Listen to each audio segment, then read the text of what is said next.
नमस्कार दोस्तों, स्वागत है आपके अपने चैनल रिताई भक्ति में। तो आज हम आपका बताने जा रहे हैं भगवान ने स्त्री की रचना करते समय उनमें कौन सी ऐसी कमी छोड़ दी थी।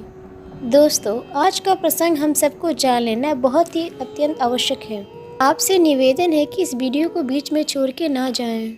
इस वीडियो से आपको आज बहुत ही महत्वपूर्ण जानकारी मिलने वाली है। तो चलिए अपने ध्यान को एकाग्र कीजिए और सुनिए ये जानकारी। जय श्री कृष्ण दोस्तों, स्वागत है आपके अपने चैनल रिताई भक्ति में। दोस्तों, टाइटल देख के भी आप समझ गए होंगे मैं किस विषय में आज बात करने वाली हूँ। भगवान ने स्त्री की रचना करते समय उनमें कौन सी ऐसी कमी छोड़ दी थी। दोस्तों, स्त्री को संसार की जननी कहा जाता है। संसार में स्त्री की कई रूप विद्यमान हैं। माँ, बहन, पत्नी, बेटी, मौसी, चाची, नानी इत्यादि रूपों में स्त्री का रूप है।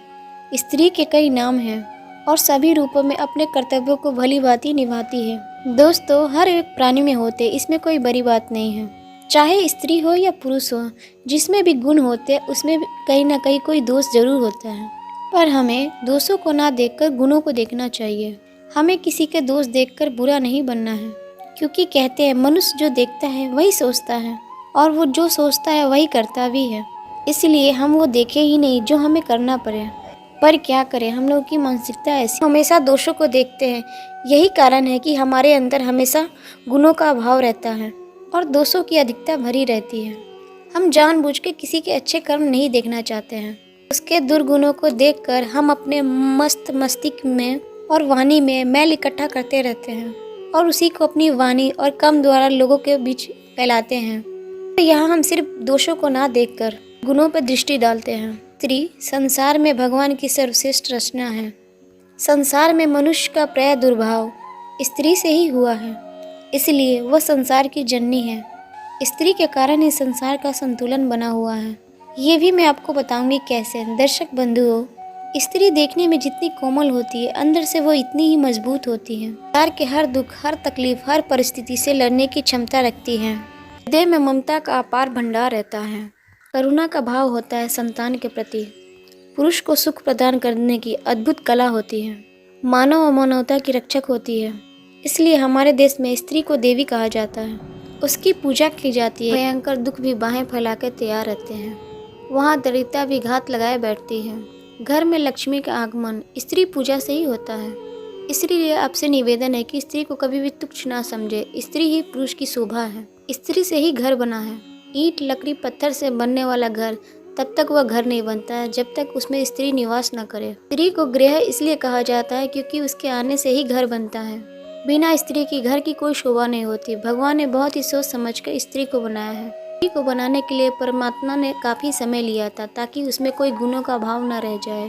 बताया जाता है जब भगवान ने सृष्टि की रचना की थी तब उन्हें सृष्टि की रचना करते समय मात्र एक क्षण का भी समय नहीं लगा था। पर भगवान ने जब स्त्री की रचना की तो उन्हें काफी समय लग गया। रचना करते करते जब भगवान को कई दिन बीत गए तब उन्हें देखकर भगवान का एक सेवक बोला, भगवान से ये पूछने के लिए विवश हो गया कि सारी सृष्टि की रचना करते समय आपको एक क्षण का भी समय नहीं लगा, परंतु आप एक रचना को रचने में इतना समय क्यों लगा रहे हैं।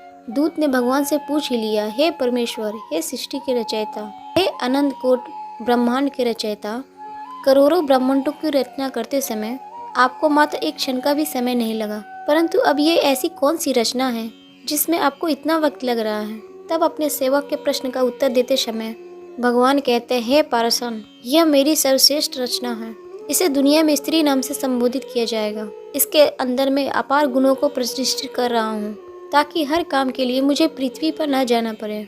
मेरी इस रचना के कई रूप और कई नाम होंगे। मुख्य रूप से ये 4 रूपों में दिखाई देंगे, माँ, बहन, पत्नी और बेटी। इसके ऊपर मैं सृष्टि की बहुत बड़ी जिम्मेदारी सौंप रहा हूँ, इसलिए मैंने इसे हर परिस्थिति से लड़ने के योग्य बनाया है। इसमें मैंने सहनशीलता का अद्भुत समावेश डाला है। कठिन से कठिन परिस्थिति में यह अपने आप को संभाले रखेगी। हर तरह के मुसीबतों से लड़कर, अनेक प्रकार के दुखों से लड़कर यह सबको खुश रखने का प्रयास करेगी। अपने परिवार और अपने बच्चों के प्रति समर्पित रहेगी। कोई समय ऐसा भी आएगा जब यह टूटकर बिखर जाएगी, लेकिन यह फिर से अपने आप को संभाल कर एक नई जीवन का संचार करेगी। यही उसमें विशेष गुण कहलाएंगे कि ये स्वयं दुख सहकर, रोग शोक से ग्रसित होने के बावजूद भी सहन करते हुए अपनी जिम्मेदारियों को, अपने कर्तव्यों को बखूबी निभाएगी।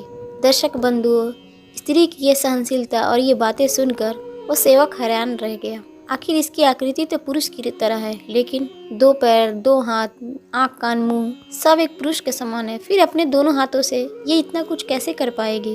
भगवान बोले, पार्षद, ये पुरुष के जैसे दिखती है, लेकिन इसके अंदर ये सब करने की क्षमता होगी, इसलिए इसे मेरी अद्भुत रचना कहा जाएगा। भगवान की बात सुनकर पार्षद ने उसे छू कर देखा। देखे ये कितनी कठोर है, जो हर विपत्ति को सह सकती है। जब उसने उसे छू कर देखा तो बहुत ही वो कोमल थी। वो एकदम से हंस पड़ा। फिर भगवान ने पूछा, क्यों हंस रहे हो? तब पार्षद बोला, प्रभु, आप कह रहे हो ये हर परिस्थिति से लड़ लेगी। मैं ये सोचकर हंस रहा हूँ कि आपने ये बनाई तो बहुत नाजुक है, ये हर परिस्थिति से कैसे लड़ पाएगी? मैं तो सोच रहा था यह पुरुष की अपेक्षा बहुत ही कठोर होगी, इसे तो आपने फूलों की तरह कोमल बना दिया है। तब भगवान बोले, वत्स, मेरी ये रचना की तो यही सबसे बड़ी विशेषता है। यह बाहर से जितनी कोमल है, अंदर से उतनी ही मजबूत होगी। इसके साहस, धैर्य और सहनशीलता को आप लोग देखोगे। यह बात सुनकर पार्षद के मन में उस रचना के बारे में और जानने की जिज्ञासा आ गई। वो पूछने लगा, हे परमेश्वर, क्या ये पुरुषों की तरह सोच भी सकती है, या फिर इसमें यही गुण विशेष होंगे? भगवान बोले, वत्स, इसमें सोचने की क्षमता भी अद्भुत होगी और समाधान करने की सामर्थ्य भी। पार्षद ने देखा वो स्त्री रूपी रचना की गालों पर पानी की झलक थी। उसने उसके गालों से हाथ लगाया तो सचमुच उसके गालों पे पानी की मात्रा थी। पार्षद ने पूछा, हे प्रभु, इसके गालों पे पानी क्यों बह रहा है? तब भगवान बोले, वत्स, यह पानी इसके आंखों से निकलने वाले आंसुओं का पानी है। यह पानी तभी निकलेगा जब ये अपने आप को दुखी महसूस करेगी, तब इसके अंदर किसी तरह की वेदना होगी, चाहे वो शारीरिक हो या मानसिक हो। उस समय ये अपने दुख को इन आंसुओं के द्वारा बाहर निकाल देगी।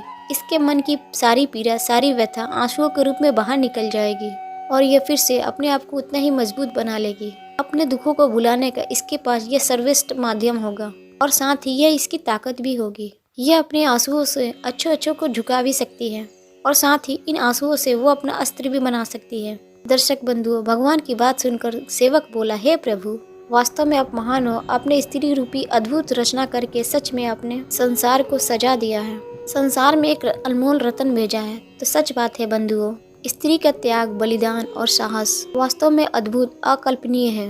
उनका त्याग इतना बड़ा है जो कोई नहीं कर सकता। इस प्रकार वह माता पिता, भाई बहन, सगे संबंधियों से अलग होकर विवाह करके किसी दूसरे पुरुष के साथ जीवन यापन करने के लिए चली जाती है और साथ रहने का प्रण करती है। यदि तुम सोचो, तुम अपने भाई बहन, बंधुओं, सगे संबंधियों से कुछ दिन के लिए अलग हो जाते हो तो तुम्हें कैसा लगता है? वो अपने सारे रिश्तों से अलग होकर जीवन भर तुम्हारे साथ रहने के लिए आती है, जिनके साथ वह खेली कूदी बड़ी हुई, अनेक प्रकार की भावनाएं जिनके साथ है, उन सबको उसने कैसे छोड़ा होगा और किस तरह वो किसी अनजान स्थान पर जाकर, जहाँ पर उसका कोई परिचित नहीं होता, वहाँ वो रहकर अपने जीवन की तलाश करती है और एक नए सिरे से खुशियों को इकट्ठा करती है और साथ ही उनमें ढलने का प्रयास करती है, उनमें अपना दुख को बांटती है। स्वयं चाहे प्रसन्न रहे या ना रहे, मगर सबको प्रसन्न रखती है।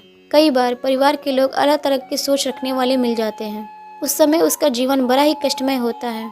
उनके साथ रहने का प्रयास करती है, लेकिन कई बार उनके बुरे आचरण के कारण जीवन का भी बलिदान करना पड़ता है। धन्य है नारी शक्ति, तू जो है, तुझे विधाता ने इतने दुख सहन करने की क्षमता दी है। साथ ही हर महीने मासिक पीड़ा को सहकर जो घर में आता है तो हर प्रकार की मानसिक पीड़ा को भी सहना पड़ता है और प्रसव काल को उस पीड़ा को भी सहना पड़ता है, जो पीड़ा साक्षात मृत्यु का दूसरा रूप होती है। उसके बाद बच्चे का जन्म कुशल मंगल से हो जाए तो बच्चे का लालन पालन करने में अपना पूरा जीवन निछावर कर देती है और साथ ही उसके लिए अपने सुखों का बलिदान करना पड़ता है। खुद दुख सह लेती है, लेकिन अपने बच्चों को दुख से बचा कर रखती है। इसका त्याग और बलिदान बड़ा ही अद्भुत है। सच में नारी ईश्वर की सर्वश्रेष्ठ रचना है। दर्शक बंधुओं, उधर भगवान को पार्षद बोला, भगवान, आपने इतना समय लगाकर स्त्री की रचना की है, तब तो ये रचना आपके संपूर्ण होगी। लेकिन प्रभु बोले, नहीं, इसमें एक कमी है। ये सबके लिए सुख का कारण बनेगी, खुश रखने का प्रयास करेगी, अपने परिवार की हिम्मत बनेगी, मगर खुद का महत्व भूल जाएगी। वो अपनी कीमत ही नहीं समझ पाएगी कि मैं दुनिया के लिए कितनी मूल्यवान हूँ। यह दिए की तरह अपना जीवन बिताएगी, जैसे दिया के चारों तरफ उजाला रहता है और नीचे अंधेरा रहता है। ऐसे स्त्री का जीवन है जो अपने लिए कम और दूसरों के लिए ज्यादा करती है। ऐसी स्त्री को सत्य नमन है, दूसरों के सुख के लिए खुद ही कष्ट सह लेती है। दर्शक बंधुओं, स्त्री वास्तव में ईश्वर के दिया गया एक अद्भुत रचना है। वो हर गुणों में परिपूर्ण है, इसलिए हमें कभी भी स्त्री का अपमान नहीं करना चाहिए, कभी भी उसका अनादर नहीं करना चाहिए। स्त्री का सदा सम्मान करना चाहिए, फिर वो किसी भी रूप में हो। दर्शक बंधुओं, दोस्तों, अगर मेरी ये सुझाव अच्छी लगी हो तो कमेंट्स बॉक्स में सुझाव जरूर दीजिएगा और बताइएगा कौन कौन है जो अपनी स्त्री की रक्षा करता है और कौन कौन है जो स्त्री की इज्जत करता है। हमें पढ़कर बहुत ही खुशी का अनुभव होगा। साथ ही कमेंट्स बॉक्स में जय श्री कृष्णा राधे राधे जरूर लिखिएगा। तो मिलते हैं आपके अपने चैनल रीताई व्यक्ति नए विषय के साथ। और इस चैनल को अभी तक आपने सब्सक्राइब नहीं किया तो सब्सक्राइब कर दें, ताकि ऐसी ज्ञानवर्धक जानकारी आप तक पहुंचती रहे। आपका हर कमेंट्स, हर लाइक और हर सब्सक्राइब हमारे लिए महत्वपूर्ण है। इससे हमें प्रेरणा मिलती है, तो क्या करके ज़रूर सब्सक्राइब करें। मिलते हैं आपके चैनल रीताई व्यक्ति में नए विषय के साथ। नमस्कार।